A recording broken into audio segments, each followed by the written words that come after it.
South Washington County and North Washington County were mostly trees at that time. And what they really liked is the trees were oak. And it was known at that time that where oak trees are, that's where the fertile land was. So that is how Woodbury got started.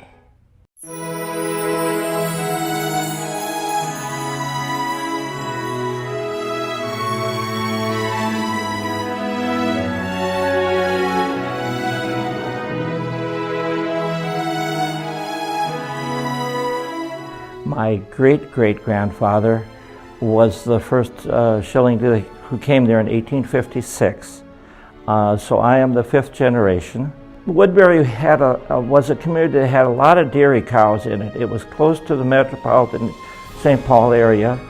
And so instead of farmers, each one taking their milk to town every day, they would form small groups of farmers, generally 6 or 7, and one day a week you would go pick the milk up from your other 6 neighbors and take it to town, and that would be the day that then you would go get the groceries or whatever thing else you had in town. So working together has a long history of people in Woodbury. Your favorite activity of mine was the community club, which was started by the ladies of the community during the First World War to send articles of clothing or articles of support to the soldiers overseas, and they worked together, and then eventually it became the gentlemen joined into the club and they built a clubhouse, and that clubhouse was another place where the community came together. The people who really started the community is what really got Woodbury off to a good start and projected it out to what you see today. So I think you would be excited about the growth of the city, the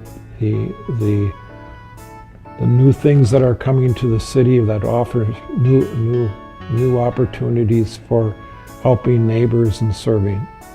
Mayor Bielenberg and the members of the council could see that Woodbury was going to be a growing area. The Metropolitan Council had come out with the plans for I-494, 694, and Interstate 94 being developed. Woodbury is located 1 mile from the boundaries of the city of St. Paul. So it was obvious that growth was going to occur, and the people in charge then really knew that we needed to have plans in place to how to develop the community into the future.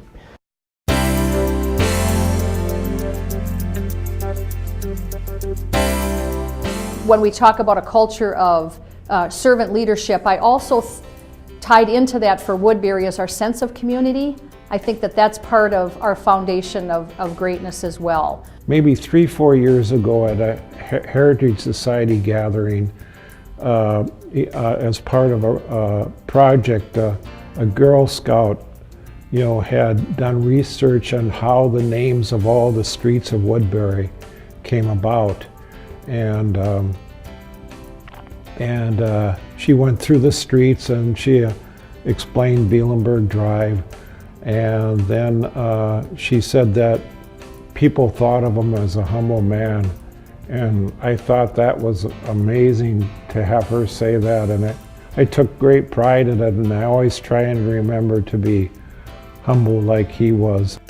And I think for Dan, he really had a skill for administrating. He saw what people's talents were, and he would hone them into an area where they could really produce and give back or do really well for the city. And he was always proud of everybody that worked in the city, from the police department to the fire department. We went to all their galas. I mean, and back then, even in the 80s, it was still a little bit of a small town feel. Well, I had a good model growing up. Our grandparents and parents served their community and were helpful to other people, and it was a good model. And then I had time and a lot of people that I enjoyed serving the community with. So was overall, I used the term fun, but it was a lot of hard work and positive experience, so you got to use that word fun in the right context. So, well, I like to be known as a collaborative, cooperative type person. He was a public servant. He believed in servicing the community and the people. I think his personality and his belief system kept him involved with everybody. He didn't always agree with everybody, they didn't always agree with him, but I think his heart was always in getting Woodbury to grow and to become what it is today. At the dedication of the library, he shared with me the whole library story. When he first moved his family here from South Dakota back to Minnesota, he specifically chose Woodbury. They moved into Royal Oaks, but he noticed something in St. Paul. They had this thing called a bookmobile. Well, how do I get that bookmobile to the city of Woodbury? Our kids and our citizens need it. And so he brings in his village of people from the county and the city, and they were able to get the bookmobiles to start to come to Woodbury. And it's just those little kind of things.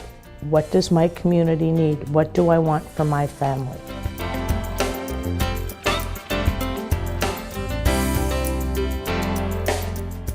My dad would joke, he said, if I'm going to have a heart attack, I guess I'm going to have to go across Century Avenue to Maplewood because they had paramedics. Or going north of 94, they have paramedics. South to Cottage Grove. I said, Dad, we need paramedics. And I think what my dad and his group of folks did was they started that process to get us paramedics. It's a young profession, and it's developed into what it is today. Very genuinely robust, big services around the Twin Cities. And Woodbury has a very excellent public safety department. They're very unique. They're doing a good job. I'm proud of them. I'm happy to have been part of that organization. We have more room to grow here. There's a lot of space here, so yeah, I think they'll build some more homes. To continue with what the city has done the past 20 years. And that's laying a good foundation for us to live in a good community with good opportunities to raise our kids in and have good families in. We're continuing to grow things, and as we see needs, we will change our initiatives. We'll be whatever we need to be to keep it all going. And we just want to keep it going so that Woodbury is what it is today, even in the future. The question is going to be, do we want to be a good city or do we want to be a great city? Do we want to be the place where people really want to live? And I think that's where Woodbury's poised to make a difference with the foundation. That culture that started way back when, and again, we hope to continue, where people try to become the best they can become, and then they want to give back to the community. It's just a pretty good community for families and friends to gather and play together. When I think of Woodbury, I think of that great poet, Robert Browning, who wrote many years ago, "Come, come, come.